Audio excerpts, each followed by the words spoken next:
bijian itu ya kulitnya itu dibuang keluar, tapi masih ada di sini. Makanya banyak terjadi kematian. Kadang-kadang yang bladernya nggak jeli, kelihatannya pakannya masih banyak, ternyata tinggal kulit doang ya. Nah, di dalam cepuk pakan ini itu berkumpul banyak bakteri dan kutu teman-teman. Kalau teman pakai mikroskop atau pakai lup nanti kelihatan. Nah, kadang-kadang kita nggak nyadar gini teman-teman. Nah, ini balik ke kita teman-teman ya. Pengalaman di tetangga saya itu sampai 3 minggu opname di rumah sakit ya, terus penyembuhan di rumah. Itu matanya terpapar oleh kotoran.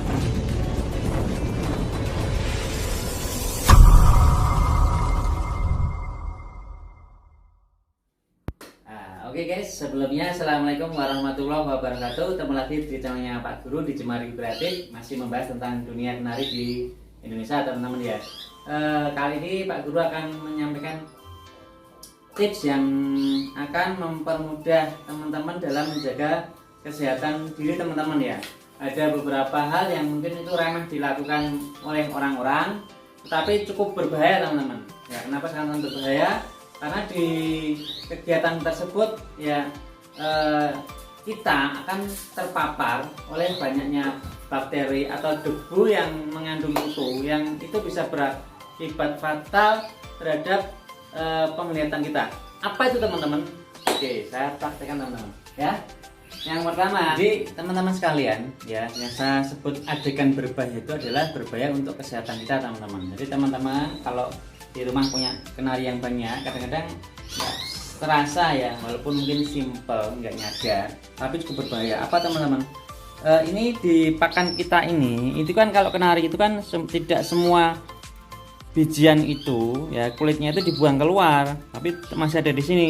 Makanya banyak terjadi kematian. Kadang-kadang yang bladernya nggak jeli, kelihatannya pakannya masih banyak, ternyata tinggal kulit doang ya. Nah, di dalam cepuk pakan ini itu berkumpul banyak bakteri dan kutu teman-teman. Kalau teman pakai mikroskop atau pakai lup nanti kelihatan. Nah, kadang-kadang kita nggak nyadar gini teman-teman. Nah, ini balik ke kita teman-teman ya. Pengalaman di tetangga saya itu sampai 3 minggu opname di rumah sakit ya, terus penyembuhan di rumah. Itu matanya terpapar oleh kotoran ini ya. Jadi agak menjadi rabun gitu. Dia radiasinya lebih parah, iritasinya lebih parah daripada dia mungkin kena kumatan dan sebagainya. Ini lebih parah karena bakterinya itu yang berbahaya. Jadi adegan seperti ini jangan dilakukan teman-teman ya. Kalaupun teman-teman ingin terpaksa meniup ini lebih bersih ya, pakai limun yang agak panjang teman-teman. Nah itu, tapi nggak efektif ya. Makanya kali ini Pak Guru akan kasih sampel bagaimana teman-teman bisa membersihkan pakan ini dan bisa rekondisi ulang ya, didaur ulang sehingga pakannya bisa dikasihkan kepada peliharaannya lagi teman-teman. Jadi pakannya bisa dikasihkan peliharaan lagi, dan itu kita lebih efisien, lebih dalam pengiritan, dan lebih sehat teman-teman ya, lebih sehat ya. Oke, ikuti Pak Guru bagaimana caranya Pak Guru membersihkan pakan yang ada di sini. Oke, langkah pertama teman-teman siapkan nampan seperti yang bulat teman-teman, tidak harus besi ya. Pakai tampah itu juga boleh, yang dari bambu ya, nggak harus besi. Kita siapkan ini pakannya tersini teman-teman. Ya, taruh sini dulu. Semua pakan yang ingin kita bersihkan teman-teman kita taruh di sini. Nanti kita Pak Guru ajari bagaimana cara membersihkannya. Nah ini teman-teman kalau bisa lihat ini banyak sekali debu-debunya di sini, dan bahkan kadang ada hewan-hewan kecil. Ya, itu hati-hati untuk kesehatan mata kita teman-teman ya. Kita bersihkan pelan-pelan. Oke, nanti teman-teman akan melihat seberapa kotor ternyata pakan yang ada di sini teman-teman.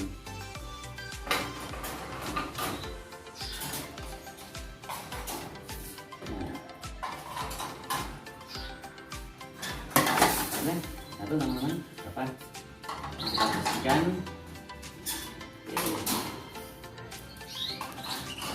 Ya ini teman-teman ya, ada sekitar ini ya.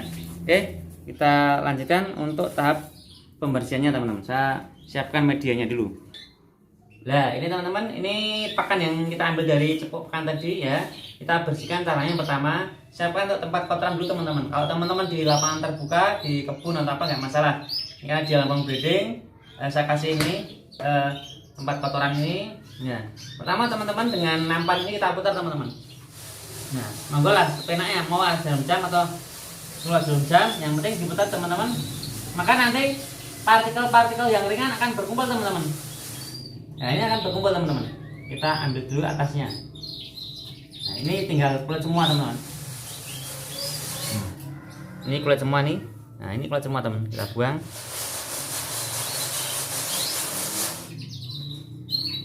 Oke, kita buang. Nah, sampai kelihatan sedikit teman-teman. Nah, oke ya. Ini untuk membersihkan kulitnya teman-teman. Agar lebih bersih lagi, ya, kita naik turunkan teman-teman. Kalau orang Jawa bilang diteplek. Nah, ini teman-teman bisa lihat itu kotorannya di bawah itu. Nah, kotorannya kecil-kecil banyak sekali itu.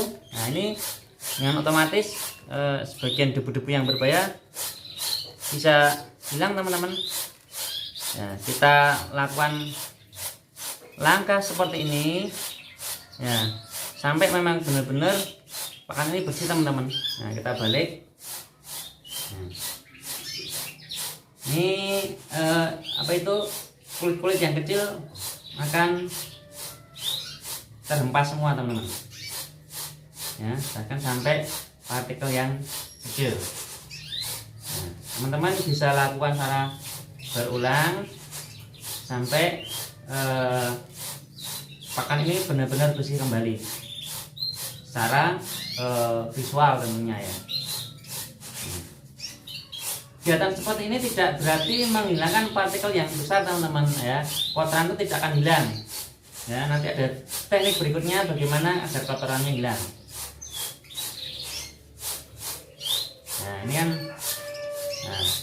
lebih bersih teman-teman. Kita hentakkan dikit. Oke, sekarang lihat teman-teman. Ini agak lebih bersih ya teman-teman ya. Nah, sekarang terakhir kita putar dulu lagi teman-teman. Nah, putar melingkar seperti ini. Nanti dengan otomatis semua kotoran yang besar, yang massa jenisnya besar akan berkumpul di tengah. Nah, teman-teman tinggal ambil ya, ini korbankan sebagian, buang teman-teman. Kita putar lagi. Sehingga kalau burungan itu biasa kadang buang kotoran di pakan, itu kita masih bisa membersihkannya. Nah.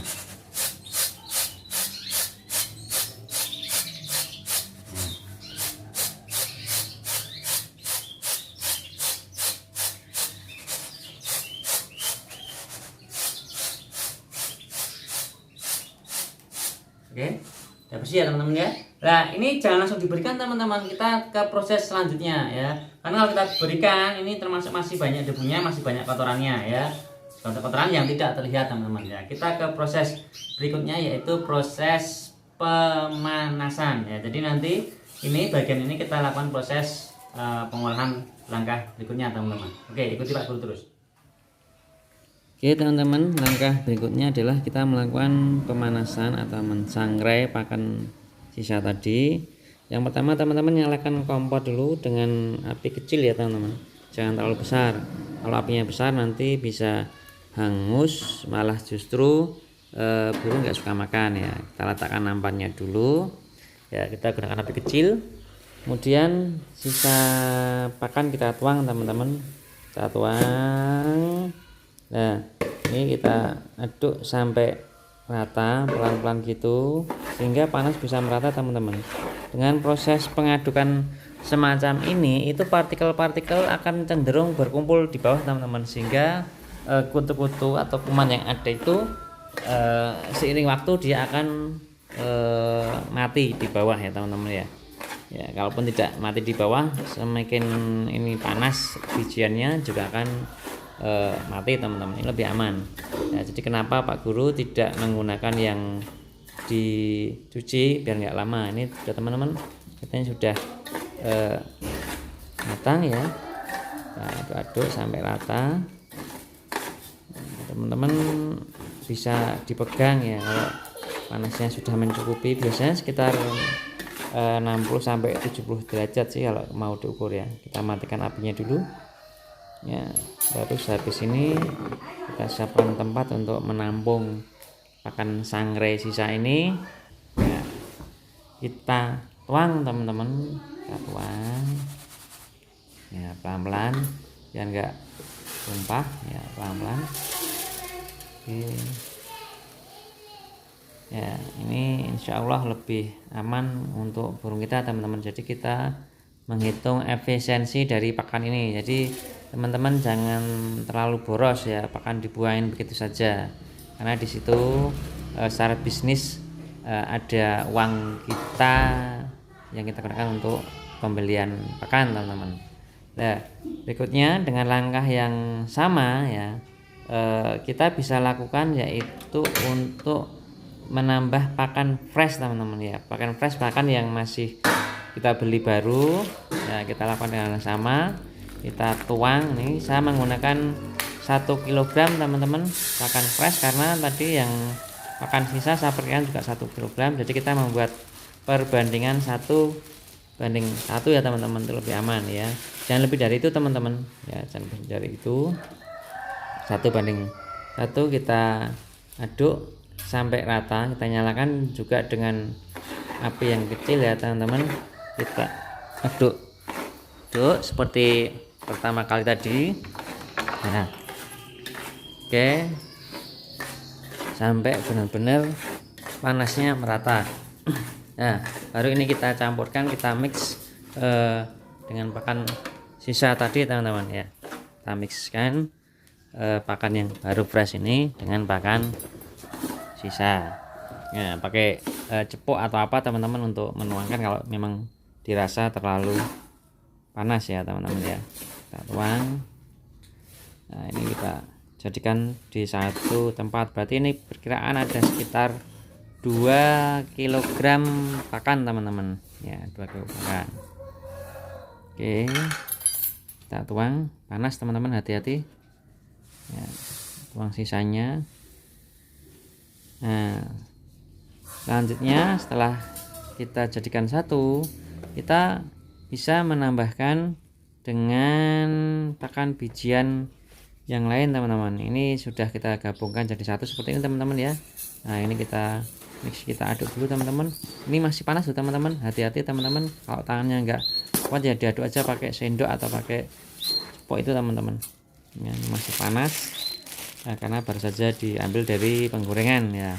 Kita tambahkan teman-teman bijian kecil teman-teman, itu biji sawi teman-teman. Dengan 2 kg itu bisa teman-teman tambahkan 1/4 biji sawi dan 1/4 nigersit teman-teman ya.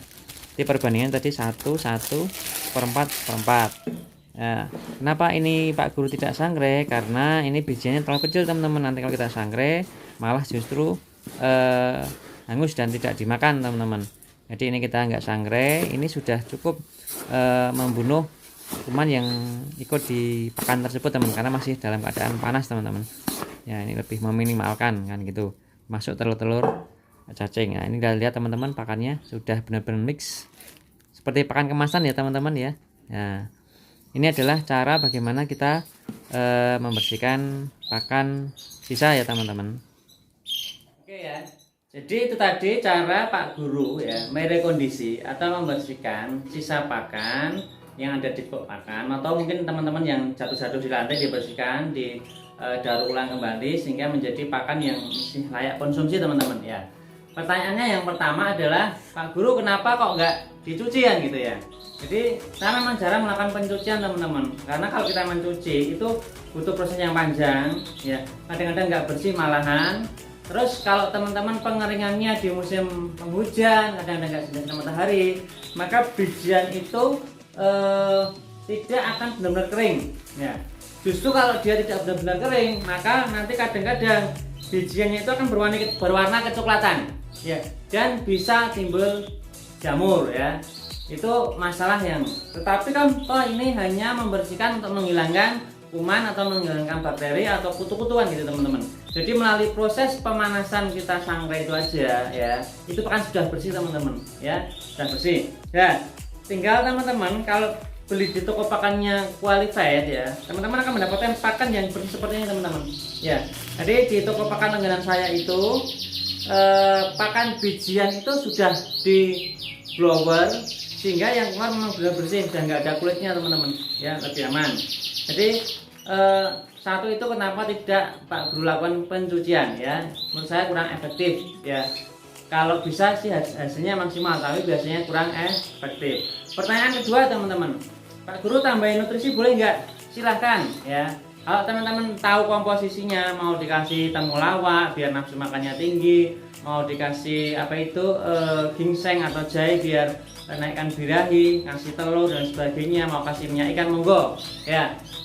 Masalah yang terjadi adalah ketika teman-teman tidak mendapatkan formulasi yang tepat ya, yang terjadi adalah teman-teman nanti burungnya pasti pada brodol ya. Ketika proteinnya terlalu tinggi itu bisa menyebabkan burungnya jadi mabung ya. Jadi saya kembalikan ke alam aja. Di alam itu burung-burung makan bijian ya ala kadarnya aja kan gitu. Kembalikan ke alam, yang penting perawatan yang bagus dan optimal ya. Kalau teman-teman pakannya mau bagus ya, yang ketiga adalah silakan teman-teman tambahkan pakan yang seperti ini. Ini menurut saya low protein sehingga tidak menyebabkan mabung. Bisa ditambahkan di pakan yang sudah kita sangrai tadi teman-teman ya. Kita sangrai tadi dan jadi kita ambil tadi, tambahin ini aja nggak apa-apa ya. Nah, yang keempat teman-teman ya, perbandingannya berapa tadi Pak Guru? Perbandingannya adalah teman-teman, kalau 1:1 artinya satu pakan sisa itu ya teman-teman sangrai ditambah satu pakan fresh teman-teman sangrai, berarti 1:1. Habis itu silahkan ditambahkan 1/4 Niger seed dan 1/4 Canary seed. Kenapa tidak disangrai Pak Guru? Jadi kalau Niger seed sama Canary seed itu terlalu kecil teman-teman partikelnya, itu kita masukkan aja ke mix yang masih panas itu sudah menjadi komposisi yang bagus, insya Allah lebih aman. Dan kontraindikasi yang terakhir adalah teman-teman, kalau pakan-pakan seperti ini sebaiknya teman-teman gunakan untuk indukan-indukan yang maksimal seri AF atau lokal teman-teman ya. Kalau teman-teman indukannya sudah di seri F atau bermain impor ya gunakan pakan yang qualified ya, karena itu akan lebih bagus untuk breeding daripada yang seperti ini ya. Ini adalah langkah alternatif di mana teman-teman bisa melakukan penghematan dalam mengolah pakan atau pemakaian pakan ya. Terakhir teman-teman, kalau video Pak Guru ini bermanfaat untuk teman-teman, mohon di subscribe ya teman-teman ya, sehingga konten Pak Guru semakin berkembang. Yang sudah subscribe saya ucapkan terima kasih. Pak Guru akhiri, semoga sukses breedingnya teman-teman. Assalamualaikum warahmatullahi wabarakatuh.